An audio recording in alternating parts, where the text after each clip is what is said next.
नमस्कार मित्रांनो, आज या मालिकेमध्ये आपण पाहणार आहोत इतका मोठा आवाज आलेला असतो ढोल ताशाचा. अलका म्हणते हा एवढा मोठा आवाज, हे कसलं? आता लगेच बाबा म्हणतात काय होळी म्हटल्यावर एवढी तर जल्लोष हवाच की नाही, त्याच्याशिवाय होळी आहे कसं कळणार? अलका म्हणते सगळं ठीक आहे पण हे मागवलं कुणी? जगन्नाथजी म्हणतात मीच मागवलंय. आता होळी म्हटल्यावर दिसायला हवी आहे ना, आपल्याकडे होळी आहे. सगळेच आता हसायला लागलेले असतात आणि सगळ्यांनाच आनंद होतो. अशी काय होळीची रंगत वाढलेली असते यांच्याकडे, एक नंबर. सगळी तयारी छान असते आणि आता ढोल ताशे सुद्धा आलेले असतात. होळीचा रंग अगदी रंगून निघणार असतात सगळे. सगळ्यांना होळीच्या रंगामध्ये रंगवायचं असं ठरवलेलंच असतं आणि शेवट मोठा असा धमाका करायचा. भैरवी आता तिलोत्तमाला रंग लावत असते. भैरवी तिलोत्तमा फार खुश असतात, कारण आज किंवा आत्ता काहीच होणार नाही असं या दोघींचं म्हणणं असतं. त्यामुळे रिलॅक्स अशी होळी खेळत असतात. सोहम, सावली सगळे, एक व्यक्ती नसतो तिथे की तो होळी खेळत नाही. सगळे सगळे छान असे रंगामध्ये रंगून चाललेले असतात. सावली, तारा, अलका सगळे सगळे अगदी चेहरे त्यांचे ओळखायलाच येत नसतात अशी काय रंगत चढलेली असते त्यांना. तिलोत्तमा बाबांना लावते, बाबा तिलोत्तमाला लावतात. खूप सुंदर असं आणि गोड असं वातावरण त्यांच्याकडे असतं आणि ढोल ताशा म्हटल्यावर काय अगदी रंगतच चढलेली असते. सगळेच आनंदात असतात. सारंगला आता सावलीने लावलेला असतो. सारंग म्हणतो पूस पूस हा कलर, आणि तिच्याकडून पदराने तो कलर साफ करून घेत असतो. हे सगळं काही सारंग मुद्दाम करत असतो सावलीला त्रास द्यायला, पण बिचाऱ्या सावलीला कुठे माहितीये. सारंग म्हणतो इथे इथे इथे बस बस, इथे बघ बरं, पटकन पटकन. सावली पुसत असते आणि सारंग तिला दाखवत असतो इकडचा कलर पूस, तिकडचा कलर पूस. तिलोत्तमा आणि बाबा मस्तपैकी ढोल ताशाच्या याच्यावर आता नाच करायला लागलेले असतात, नाचत असतात. छान असं मूड झालेला असतो त्यांचा. जगन्नाथजी, अलका सगळेच ठुमकत असतात. सावली, तारा सगळे सगळे अगदी ठुमकत असतात. सावली, तिलोत्तमा सगळं काही भान विसरून गेलेले असतात. तिलोत्तमा सावलीला काही जास्त जवळ करत नसते. आता सावलीला घेऊन तिलोत्तमा नाचत असते. असं काय होळीच्या रंगामध्ये सगळेच काही रंगून गेलेले असतात की अगदी भान विसरून गेलेले असतात. फुल धमाल अशी चाललेली असते. सारंग, सावली इतके काय नाचत असतात की ते सुद्धा रंगामध्ये अगदी रंगून गेलेले असतात. सगळ्यांच्या समोर सारंग आता सावलीला घेऊन नाचत असतो आणि असा काय आनंद झालेला असतो अगदी कमालीचा. आता सगळ्यांनी मज्जा केलेली असते, रंग वगैरे खेळलेले असतात, डान्स केलेला असतो. आता मात्र तिलोत्तमा जरा सावरते आणि जाऊन स्वतः अमृताला तिथे आणते. सगळी काही शांतता झालेली असते. मग अमृताला तिने बाहेर आणलेलं असतं. यांच्या धिंगाण्यामध्ये तिला धक्का लागायला नको किंवा कलर कोणी लावायला नको, म्हणून अमृताला अगदी शांतपणे आता स्वतः तिलोत्तमा घेऊन येते. आता अमृता आलेली असते. तिलोत्तमा तिथे शांतपैकी सावलीत बसायचं आणि यांच्याबरोबर धिंगाणा अजिबात घालायला जायचं नाही. चाललेलं असतं नाच गाणं, धिंगाणा, रंग उधळणं. तिलोत्तमा म्हणते अमृता तू कोणातच यायचं नाही, अगदी एकटीने बसायचं, तेही सावलीत अगदी शांत. तिलोत्तमाने आता छान असा कलर लावलेला असतो अमृताला. हे बघ, अजिबात धिंगाणा मस्ती करायची नाही, तू होळी खेळ तसं म्हणत नाहीये, शांतपणे, पण स्वतःला त्रास होईल असं काही करू नको प्लीज अमृता. हो आई, मी कुठेच जाणार नाही, इथेच बसलेली आहे. तिलोत्तमा अमृताची इतकी काळजी घेत असते आणि अमृता सुद्धा तिलोत्तमाच्या शब्दाला तेवढाच मान देते आणि अगदी तिथेच बसलेली असते. आता अमृता बसलेली असते तेवढ्यात काय तिचं लक्ष अनामिकाकडे जातं आणि अनामिकाला आवाज देते. अनामिकाला कुणीच रंग लावलेला नसतो, इकडे असं म्हणून अनामिका आता अमृताच्या जवळ आलेली असते. अमृता म्हणते लांब का उभी आहे? अनामिका म्हणते असंच. अगं ये इकडे जवळ. अनामिका म्हणते नाही नाही मी नाही येणारे जवळ. अमृता म्हणते अगं ये, मी कुठे काय करतेय तुला? अमृता आता अनामिकाला जवळ बोलवत असते. भैरवीला असं वाटतं की काहीतरी विचारपूस किंवा काहीतरी करायला बोलवत आहे. भैरवी पटकन आलेली असते आणि तिला मागे लोटते आणि म्हणते अगं अमृता काही हवंय का तुला? अनामिकाला कशाला बोलवतीये? तिला कलरची ॲलर्जी ना, त्यामुळे ती कलर खेळत नाही तर आली असती ती कलर खेळायला. तिला खरं तर कलर खेळायचे असतात, पण भैरवी मध्ये येते आणि तिचा पचका करते. नाही अगं तिला ॲलर्जी आहे. आता मात्र सावली आणि जगन्नाथ डान्स करता करता, रंग खेळता खेळता एकदम हळू आवाजात बोलत असतात की सगळी काही तयारी झाली, आता फक्त धमाका करायचा आहे. सावली, जगन्नाथने आणि सावलीने आता काय ठरवलेलं असतं देवाला माहिती. जबरदस्त असा धमाका करणार असतात आणि भैरवीचं सत्य सगळ्यांना सांगणार असतात. म्हणूनच सगळा काही गोंधळ घातलेला असतो, सगळं काही ढोल ताशासह प्लॅनिंग केलेलं असतं जगन्नाथने. सकाळी ती धमाका होणार आहे ना, की भैरवीची सगळी मस्ती उतरून जाणार आहे. सावली तू बघतच राहा ग, तिच्या मस्तीमध्ये ना कशी उतरते तू बघतच राहा. मनातलं जे काही आहे ना ते सगळं सगळं काही बाहेर येणार आहे, तू फक्त आता सावली बघतच राहा. म्हणते जगन्नाथजी ए शांत बस सावली, मी करतोय ना अगदी योग्य आहे. थोडासा त्रास होणार आहे, एवढं काही नाही होणार आहे लगेच. ते विश्वास आहे हो, पण त्रास काहीच होणार नाही, मी आहे ना, मी सांगतोय. भैरवीला आता भांग पाजायची असते किंवा काहीतरी औषध पाजायचं असतं आणि तिला सत्य काही सगळं काही बोलायला लावायचं असतं. जे काही घडलंय, तिच्या मनात जे चाललंय सगळं बाहेर येणार असतं ते औषध पिल्यानंतर. पण आता आपण दिलं तर शंका येणार, सावलीने किंवा जगन्नाथने, इतर कोणी दिलं तरी ती भैरवी पिणार नाही, इतकी हुशार असते ती. मग तिला जर ताराने दिलं तर आनंदाने ती पिऊन टाकणार, आपल्याला हवं ते कामही होणार आणि तिला असं वाटणार की ताराने माफ केलंय तिला होळीच्या दिवशी, म्हणूनच ती लगेच पिऊन घेणार. कसं आहे ना सावली, कामही होणार आणि सगळंच काही छान, आपला प्लॅन अगदी सक्सेस. सावली म्हणते तारा मॅडम हो तू ट्राय तर कर ग. रे आता रागाने इकडून तिकडे चाललेली असते. तेवढ्यात काय ती समोरून दिसते तारा. पटकन रंग घेऊन ताराच्या दिशेने येत असते. तर भैरवीला बघते आणि काही स्माइल सुद्धा देत नाही. पण भैरवीला फार आनंद झालेला असतो ताराला समोर बघून. तिला कलर लावते आणि हॅप्पी होली असं म्हणते.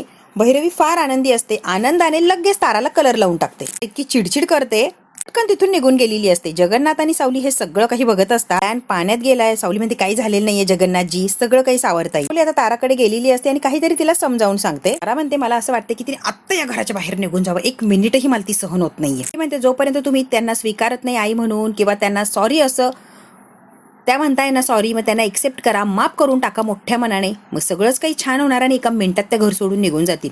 तारा मॅडम तुम्हाला एवढं करायला तर काहीच हरकत नाहीये. सगळ्यात सोपा उपाय तुम्ही असं दाखवा माईंना की तुम्ही माफ केलंय, तर 1 मिनिटात आनंदी होऊन लगेच निघून जाणार. तुम्ही करून तर बघा हो. सावली आता तिच्या पद्धतीने ताराला कन्व्हिन्स करत असते आणि भैरवीला माफ करून टाक असं म्हणते.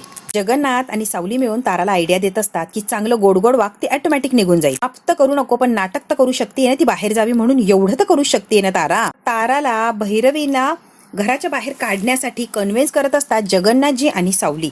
काहीही करून फक्त आणि फक्त त्या भैरवीला बाहेर काढायचा एवढाच उद्देश असतो. जगन्नाथ म्हणतात तुला या घरातून ती गेलेलीच हवी आहे ना, मग जाऊ दे की काढून, बोल गोड गोड जरा वेळ आणि दे तिला बाहेर काढून. तारा म्हणते असं नाही करणार मी, अजून तिच्याशी रुडली वागणार. सावली म्हणते असं केलं तर काहीतरी निमित्त शोधणार आणि इथेच राहणार.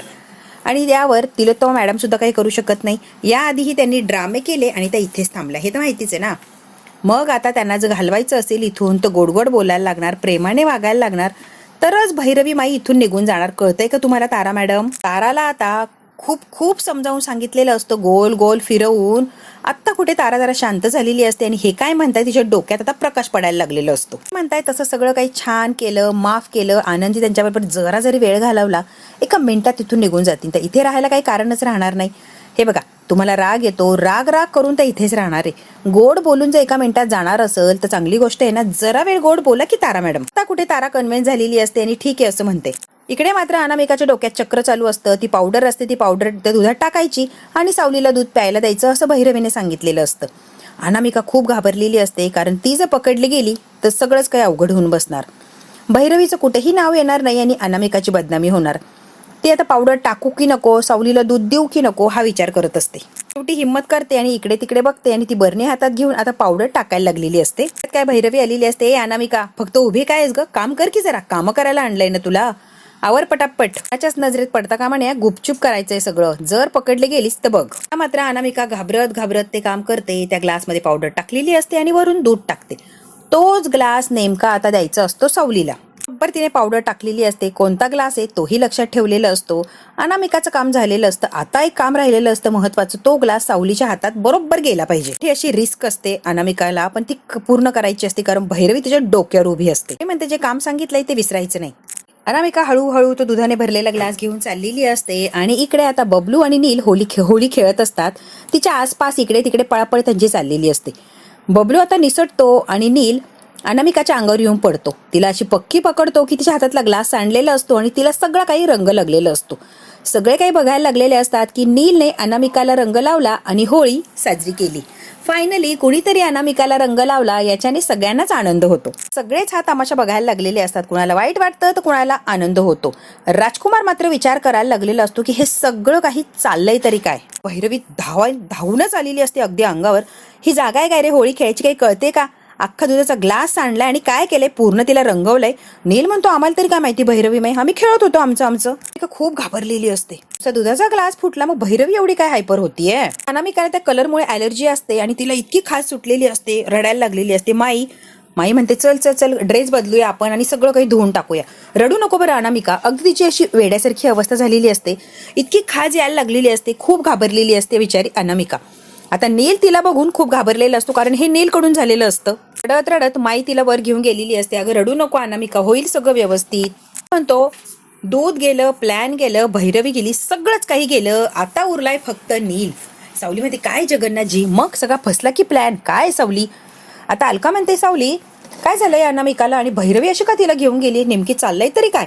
हो मलाही तोच प्रश्न पडला की अनामिकाला काय झालंय. मी स्वतः जाते आणि जरा बघून येते. सावली म्हणते नील भाऊजी मला असं वाटतं तुम्ही जाऊन अनामिकाला काय झालंय हे बघायला हवंय. ती रडत गेली आणि तिची फार अशी वाईट अवस्था होती. नील म्हणतो, मी सावली बहिणी हो तुम्ही जायला हवंय. माहित नव्हतं तिला असं काय होणार आहे. सावली म्हणते, हो मला मान्य आहे, तुम्हाला नव्हतं माहिती, पण आता झालंय ना आपल्याकडून. भैरवीचं आणि अनामिकाचं वागणं एकदमच काहीतरी विचित्र असतं आणि तिथे असणाऱ्या प्रत्येकाला हे वागणं खटकलेलं असतं. एवढी कसली नाटकं करतील, एका मिनिटात कसली रिॲक्शन व्हायला लागली. सगळेच आता विचार करत असतात आणि सावली मात्र काय भैरवीचा पिच्छा सोडायला तयार नसते. नीलला म्हणते, तू जा आणि अनामिकाशी बोल, मी भैरवी माईकडे जाते. अनामिकाला आतमध्ये आणलेलं असं तिला पाणी वगैरे देते आणि शांत हो असं सांगत असते भैरवी अनामिकाला. का काय होतंय तुला, अगं सांग की ए बाळा. भैरवी आता बडबड करायला लागलेली असते. रंगपंचमीच्या नावाखाली फक्त हुल्लडबाजी, काय ते रंग, काय तो धिंगाणा, कुणी माझं कशाला ऐकायला लागलंय, काय झालंय बघितलं ना आता. भैरवी बडबड करत असते, ठीक होशील बाळा, सगळा खिल्लरपणा काय ते धिंगाणा मला अजिबात आवडलं नाहीये. भैरवी आता एक गोष्ट सारखी सारखी रिपीट करत असते, असू दे अनामिका, ठीक होशील बाळा, काहीच झालेलं नाहीये, तू रिलॅक्स, आधी शांत हो बरं. अगदी घाबरलेली असते, बिथरलेली असते ही अनामिका. ततमम करायला लागलेली असते, इतकी घाबरलेली असते, तिची अवस्था काहीतरी वेगळीच असते. रिॲक्शन वगैरे काही नाही, ती अगदी घाबरलेली असते आणि ततमम करायला लागलेली असते. मी खरंच चुकून मध्ये आले, मी मुद्दाम केलेलं नाहीये. रडत असते आणि बिचारी फार अशी कासावीस होत असते. भैरवी म्हणते, तुला शांत बस म्हटले ना ग, काय एवढी पॅनिक होतीये, जी चूक आहे कशाला मध्ये मध्ये करत होती, आलीच नसती बाहेर तर कशाला काय झालं असतं, तुझ्या चुकीमुळे मला भोगायला लागणार आहे. अनामिका कळतंय का. ती गुतत गुतत बोलायला लागलेली असते, वेगळीच काहीतरी वागत असते ती. नॉर्मल अनामिका वेगळी आणि आत्ता कलर लागल्यामुळे ती घाबरलेलीही नसते, काहीतरी वेगळंच तिच्यामध्ये संचारलेलं असतं. अगदी गुतत गुतत असते आणि डोळ्यातनं सारखं पाणी, भयानक असं काहीतरी घडून गेलंय तिच्या बाबतीत, असंच काहीतरी तिच्या वागण्यावरून तरी वाटत असतं. आणि मागत असते. भैरवी म्हणते, ठीक आहे पाणी आणते मी तुला, इथेच बसून राहा, मी पाणी आणते. भैरवी म्हणते, अनामिका बाहेर जायचं नाही, इथेच बसायचं, अजिबात इथून हलायचं नाही, मी आता तुला पाणी घेऊन आली. भैरवी पाणी आणायला चाललेली असते, तेवढ्यात काय नील येतो आणि तिथे तिची चौकशी करत असतो. सुद्धा आलेली असते. नील म्हणतो, I am sorry, I am extremely sorry, मला खरंच माहित नव्हतं तुला एवढी ॲलर्जी किंवा तुला एवढा त्रास होतो, मी खरंच असं केलं नसतं, स्वतःला सावरलं असतं. आय एम रिअली सॉरी अनामिका, मला खरंच माहित नव्हतं. नीलला फार वाईट वाटलेलं असतं की त्याच्यामुळे ही अनामिकाची अवस्था झाली आहे. का म्हणते, ठीक आहे ठीक आहे, एवढं काही नाही. सावली आता अनामिकाची चौकशीही करत असते आणि अजूनही काहीतरी चौकशी करायचा प्रयत्न करत असते. नॉर्मल रंग होता, एवढी कसली घाबरतीये तू, अशी काय रिॲक्ट होती अनामिका, घाबरली आहे की काहीतरी आठवलंय तुला. आता सावली खोदून खोदून हिला प्रश्न विचारायला लागलेली असते, सांगायला लागलेली असते, कारण ती घाबरलेलीच तेवढी असते. तेवढ्यात काय भैरवी येऊन टपकलेली असते, अगं घे अनामिका पाणी घे, पाणी, घाबरली ना बाळा, पाणी घे पाणी. आणि लगेच हिचं बोलायचंच बंद करून टाकते. तिने तिला आता पाणी वगैरे दिलेलं असतं. ते म्हणते, नील सावली इथे काय करताय, जा बरं तुम्ही, बाहेर खाणं पिणं धिंगाणा मस्ती चालली आहे, हिच्याजवळ मी आहे, मी घेते अनामिकाची काळजी, तुम्ही बाहेर जाऊन एन्जॉय करा बरं प्लीज मुलांनो, हिच्यामुळे तुम्ही नका तुमचं आनंद हे करू, जा तुम्ही, मी बघते हिला. नात आणि बेवारस पोरीसाठी सण का खराब करायचा. भैरवी डायरेक्ट फटकन तिच्या तोंडावर बोलते आणि अपमान करते. बेवारस पोरीसाठी सण खराब करायची काही गरज नाही. नील सावली जा आणि एन्जॉय करा. हे अनामिकाला खूप वाईट वाटलेलं असतं, कुठेतरी मनाला लागलेलं असतं. नील म्हणतो, भैरवी माई शब्द जरा जपून वापरा. मिनिटात नीलने तिला खुडवलेलं असतं. बेवारस आणि अनाथ मुलगी ही कुठली भाषा आहे, ती माणूस आहे आणि आपण सगळे एका घरात राहतो. जगन्नाथ मात्र अजून सुद्धा आशा सोडलेली नसते, काहीतरी प्लॅन त्यांचा सुरूच असतो. कुठूनही काहीतरी करायचं आणि सत्य वदवून घ्यायचं, एवढं एकच ध्येय तर सध्या त्यांच्या पुढे असतं. जगन्नाथने घरूनच दूध बनवून आणलेलं असतं. ते दूध आता एका ग्लासमध्ये ओततात, काहीही करून ते भैरवीला पाजायचं असतं, कारण भैरवी जर ती प्यायली तरच काय खरं काय ते बोलणार की बा यांचं जे प्लॅन आहे ते सक्सेस होणार. भैरवी म्हणते, I am sorry, I am really sorry, चूक झाली मान्य करते. सावली म्हणते, अनामिका तुला आरामाची गरज आहे, तुझ्या रूममध्ये जा आणि आराम कर, जरा रिलॅक्स, आणि बाहेर यायची काहीच गरज नाहीये, तुझी तू आराम कर. नील म्हणतो, हो खरंच आरामाची गरज आहे आणि आरामच कर, तुम्ही जा रे बाहेर, तुमचा आनंद साजरा करा ना, तुम्ही सण साजरा करा ना, ती ठीक होणार आणि ती आरामच करेल. ते म्हणते, थोड्या वेळाने ती परत कामाला येईल. सावली म्हणते, नको, अजिबात नको, तिला कामाला पाठवायची काही गरज नाहीये, मी सगळं काही ऍडजस्ट करेल, तिला आरामच करू दे, तिच्यासारखं इतका त्रास होतो आणि तिला कामाला लावायचं मला जमणार नाहीये, मी सगळं काही करेल, तिला फक्त आणि फक्त आराम करायचा आहे माई, प्लीज तिला फोर्स करू नका कामासाठी. मध्ये काही गरज नाहीये. ए सावली, काही गरज नाहीये तिला एवढं रूम मध्ये वगैरे नेऊन घालायची. सावली म्हणते, नाही माई, ती एक माणूस आहे आणि माणूस म्हणून हे कर्तव्य आहे आणि हे मला करायलाच लागणार आहे. सावली स्वतः अनामिकाच्या हाताला पकडते आणि त्या रूम मध्ये घेऊन चाललेली असते, तिला आराम करायला लावणार असते अगदीच जबरदस्तीने. ते म्हणते, आता काय करू, ही सावली कशाला मध्ये तडमडली आहे, काय हिचं बाहेर धिंगाणा घालायचं, इथे आली तडमडायला, काय करू. भैरवीला टेन्शन आलेलं असतं. जी म्हणतात, ही पोरगी नेमकी आतमध्ये गेली आणि ती भैरवी सुद्धा बाहेर आली ना की लगेच आपला प्लॅन सक्सेस करायला लागणार. जगन्नाथजी अगदी आतुरतेने वाट बघत असतात, कधी सावली किंवा भैरवी बाहेर येतात. प्लॅन फिसकटला जगन्नाथजी सारखं मनाशी म्हणत असतात. तिलोत्तमा बाबांना म्हणत असते, खरं सांगू का, इतकी भीती वाटते मला नेमकी आता काय होतंय काय नाही, मी स्वतः जाऊन बघून येऊ का, कारण मला खरंच टेन्शन आलंय. बाबा म्हणतात तिलोत्तमा नको टेन्शन घेऊ, सगळं काही व्यवस्थित होईल. गेली ना सावली. जगन्नाथजी प्लॅन करतात आणि ताराला म्हणतात हे घेऊन जायचं आणि भैरवीला दे. आत्ताच आपण सुरू करू. भैरवीला गोड गोड बोलायचं. ती कळालं की तू तिला माफ केलंय, नॉर्मल वागायला लागलीये, एका मिनिटात भैरवी निघून जाईल. तारा म्हणते हे अवघड काहीच नाहीये, मी सांगतोय ना, तू घेऊन जा. त्याशी मी रंग खेळणार नाही, माझ्या आयुष्याचे सगळे रंग उडवून टाकले आणि तिच्याशी रंग खेळायला लावताय का? जगन्नाथजी म्हणतात आनंदाने प्रेमाने रंग खेळ, असं म्हणतोय का तारा? फक्त नाटक कर, गोड गोड बोलून तिला काढून दे. तारा तुला कळतंय का? तिचाच डाव तिच्यावर उलटायचा आहे. इथे राहिली ना ती, आता गोड बोलून काढून दे की. शेवटी आता कशी बशी तारा तयार झालेली असते, इतकी काय कॉन्व्हिन्स केलेली असते जगन्नाथने आणि सावलीने. ते आता तो दूध वगैरे हातात घेते. सावली म्हणते स्माईल ठेवायची चेहऱ्यावर आणि मग जायचंय दूध द्यायला. भैरवी त्या अनामिकाला जरा बरं वाटतं, ती बाहेर आलेली असते. तिला तो म्हणते कशी आहे ग ती, बरी आहे का? अगं ठीक आहे, थोडी घाबरली होती. का कुणास ठाऊक घाबरली होती? तिला तो म्हणते आता बरी आहे ना? हो आता बरी आहे. बघितलं की अशी भिथरते ती, अगदी वेड्यासारखी होते. तारा म्हणते आई काय म्हटलीस तारा? हो तुलाच आवाज देते आणि हे घे आपल्यातलं भांडण मिटवण्याची ही सुरुवात.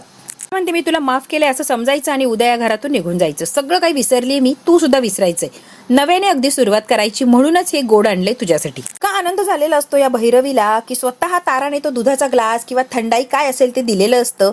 लेकीने स्वतः दिलंय आणि माफ केलंय असं म्हणतीये. खरंच स्वर्ग सुख मिळालंय तिलोत्तमा मला. म्हणते ताराने विष जरी दिलं तरी विष आनंदाने प्यायला तयार, कारण इतका आनंदाचा दिवस आहे माझ्यासाठी तिलोत्तमा. सावली आणि जगन्नाथ लांबून बघत असतात, ही पिती की नाही. ते जाण्याचं बघू, पण आधी पिऊन घेते. एकदा एवढं प्रेमाने आणले माझ्या ताराने, थंडाई आणली ना ती एन्जॉय करूया, मग बघू उद्याचं उद्या. आता जगन्नाथचा आणि सावलीचा प्लॅन 50% तरी वर्क झालेला असतो. थंडाई पिलेली असते भैरवी. आता जगन्नाथ इतके जोरात ओरडतात, बजावन असा काय ढोल ताशांचा आवाज घुमायला लागलेला असतो की कमाल.